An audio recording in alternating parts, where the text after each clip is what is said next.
They say gold glitters, but in the house of my father, it only blinded. My name is Elena.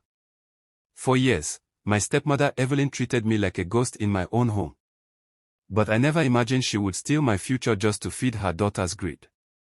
Julian was the prize, a billionaire heir everyone coveted. He was supposed to be mine. But Evelyn had spent months whispering in his ear, poisoning his mind against me. At the engagement gala, she didn't just break the news, she shattered my life. Clara is his equal, she sneered. You're barely worth the dirt on his shoes. I was stripped of my inheritance and forced into a marriage of spite. My groom was Elias, the local beggar who sat at the edge of our estate. Evelyn thought it was a hilarious joke.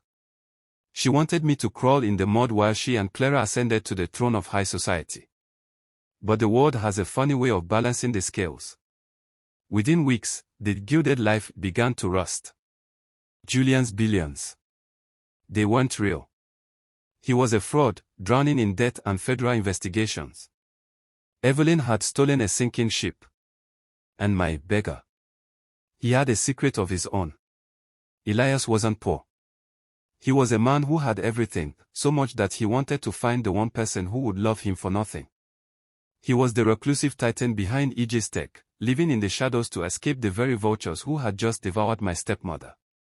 When the debt collectors finally took my father's house, Evelyn called me. She begged for a room. She expected me to be living in a gutter. Instead, I answered from a penthouse that overlooked the entire city. I told her the truth. You tried to bury me in the dirt, Evelyn. You forgot that I'm a seed. Clara got the billionaire she wanted, and she got the life he deserved. I got the beggar, and I realized that in his arms, I had actually found the world.